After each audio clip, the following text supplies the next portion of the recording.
what do you want people to say about your movie? Qu'est-ce que vous voudriez que les gens disent sur votre film? What will you want? They feel something good. Ils ressentent quelque chose de bien. In 1999, David Lynch and Mary Sweeney returned to the scene of the crime. Le réalisateur américain qui présente son film ce soir, Straight Story, Mary Sweeney, qui également... When they brought the film to Cannes, its glowing reception represented the first real thaw in Lynch's long critical and audience exile. Du film, une histoire vraie, qui est également la productrice et la monteuse du film. Conférence de presse aux côtés de la Wonder Woman Mary Sweeney, compagne, productrice, scénariste, monteuse de David Lynch. C'est l'émotion du scénario de John Roach et Mary Sweeney. Et je pense aussi que c'est la notion du pardon. And they even left with Disney as a distributor.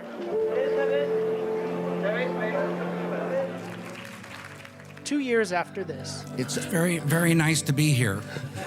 And just under a decade after the Fire Walk with Me humiliation, Cannes was swept up in Mulholland Drive. Where could Lynch and Sweeney possibly go from here?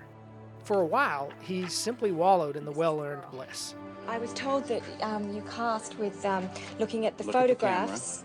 Okay, looking at the photographs. Listen to him. Directing. Now a hero at the festival that had infamously spurned him. Ainsi qu'à David Lynch pour Mulholland Drive. In the immediate aftermath of winning Best Director, he was invited back to helm the jury as president. Je vous fais chevalier de la Légion d'honneur. Hello, my name is David Lynch, and I'm here to talk to you about the Cannes Diary. The Cannes Diary is a show, a daily show, every day on davidlynch.com. A Cannes Diary captures the pleasant mood of this reverie. Thank you so much. It's been years since I've had such a good cup of coffee. Take a look at this European lumber. It's finished to a different size. All these this is the equivalent maybe of a 2x6. The very venue for this exhibition hints at the horizon ahead. Qu'est-ce qui fait beau? Qu'est-ce qui fait beau? Qu'est-ce qui fait? Qu'est-ce qui... Il fait beau. Qu'il fait beau. The sun is setting on cinema as an eerie moon rises over a digital landscape. Thank you for joining davidlynch.com. Within a year or two of Mulholland Drive, davidlynch.com is housing a vast array of micro-projects, thrilling peeks into other worlds through the smallest of holes. With the Disc of Sorrow, it's a different show. A euphoric landscape of infinite possibilities. My chicken feed's being gone. It feeds for a whole... The new work would see him finally embrace the art of editing wholeheartedly. Is that your wife?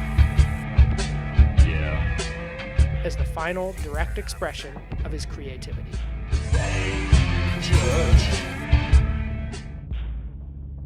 In a way, Lynch is returning to his roots here. Those pre-Eraserhead shorts, guided more by random ideas than full-fledged narratives. Works that mixed animation and abstracted live action as freely as he might mix media on a painter's canvas. However, the intervening passage of years, both in Lynch's development and the shifting technology and cultural context, can be felt in the very DNA, the pixels, if you will, of these films. Those early shorts were, like Eraserhead, granular and disciplined in nature. Microscopes rather than telescopes. There was a wilder spirit to these digital experiments, as if we could wander through a door in the corner of the screen.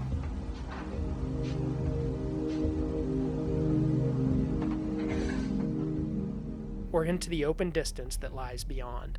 It was so bright. I couldn't sleep. These barbaric yaps could lead elsewhere. We're gonna try to go fast enough to go into the night. Or nowhere. That very prospect was itself intoxicating.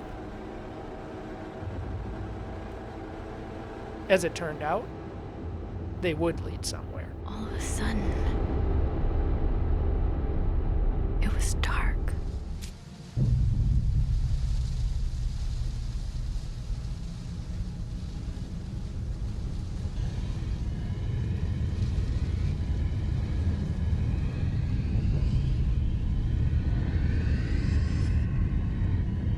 McCoy. Estudien Waterblue Belvedere.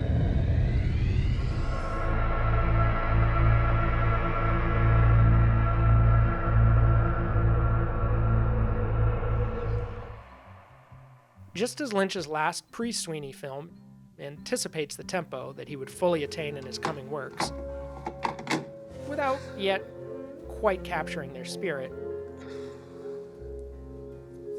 God, why did I say that? Lynch's first post-Sweeney film echoes the rapturous absorption of his preceding works.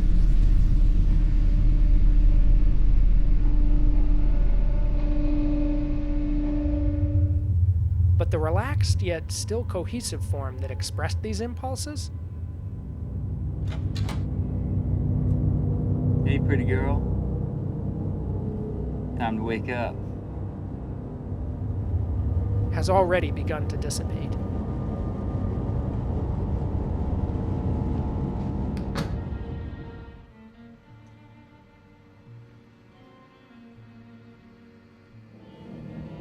Inland Empire extends so much of what these films achieved, and it often reaches new heights.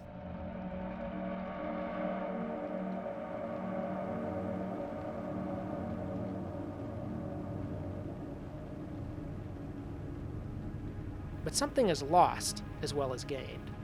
I am going to find out one day. If not for Inland Empire itself, then for what can follow.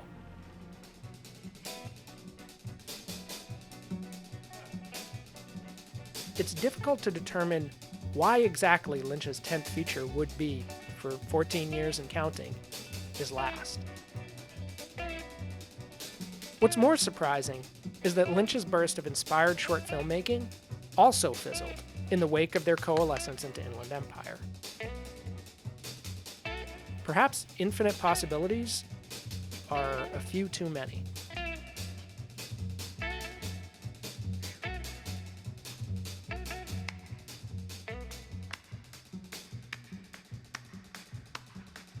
Commercials, music videos, album promos, even a concert film, as well as the occasional home video messages in the spirit of his old weather reports. I would like to nominate for the Ice Bucket Challenge Vladimir Putin. Most assumed that his peak years were behind him.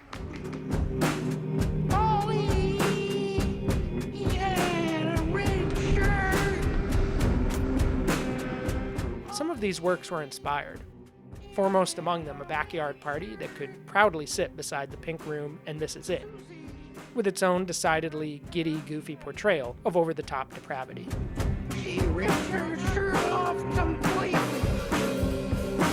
Most were works for hire, but even some of these, most notably Lady Blue Shanghai, with its overload of Lynchian motifs and Mulholland Drive-era stylistic tics, reveled in a sensibility still caught in the swoon of the Sweeney years.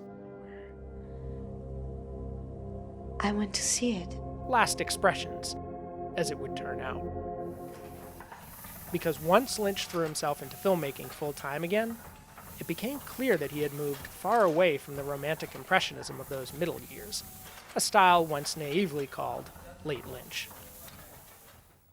The first strong evidence of this aesthetic shift can be found in the missing pieces.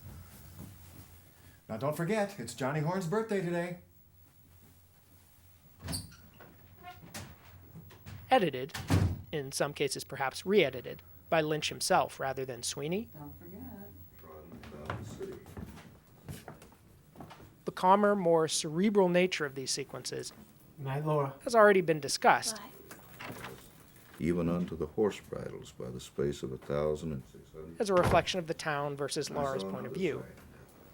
But as the return would eventually clarify, Angels. Robert, put out the cigarette. This was also how Lynch's authorial voice had developed. That's right, Andy. A mixture of new contemplative circumspection and the old natural reserve as he approached 70. Ironically, this shift accompanied a renewed celebration of the Sweeney years. This 10-disc set includes a wealth of archival and newly produced special features. As the long-discounted Fire Walk with Me finally found its place, where Lynch himself interviews the Palmer family in the Twin Peaks canon. Together for the first time with Twin Peaks, Fire Walk with Me, the prequel feature film to the TV series. I've never seen a movie in the last 30 years and Lynchian canon that's been made in America which so asks us to understand and be in the shoes of a person suffering so profoundly. It's a thing of beauty. It was hated. The people that we hang out with, they all love it. And because of that operatically brilliant central performance by Cheryl Lee, it's one of those films that doesn't only deserve reappraisal, it deserves to be sung from the rooftops. It is one of the greatest horror movies of modern times. People just weren't looking for that. They just wanted a Twin Peaks film. Sweeney herself moved on. She's such an interesting film. Like Lynch, taking a series of professional and ceremonial roles. That was wonderful.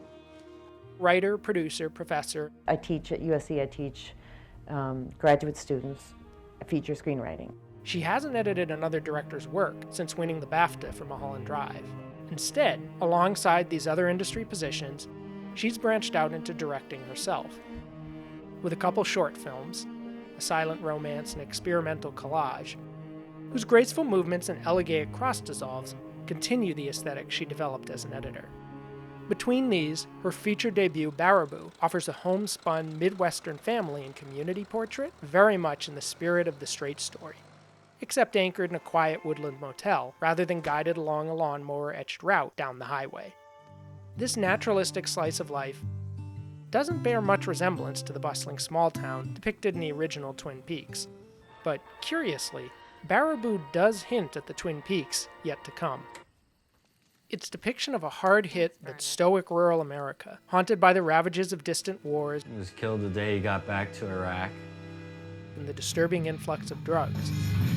Oh, yeah! Mellowed by middle-aged regrets. Let's get going, kids.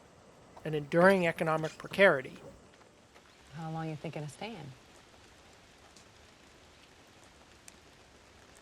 Till I die.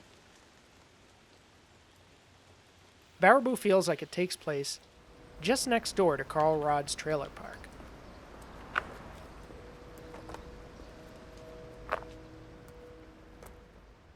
Or perhaps right around the corner from Lyle Straight's little shack.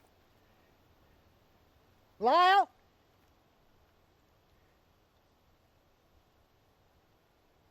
Lyle?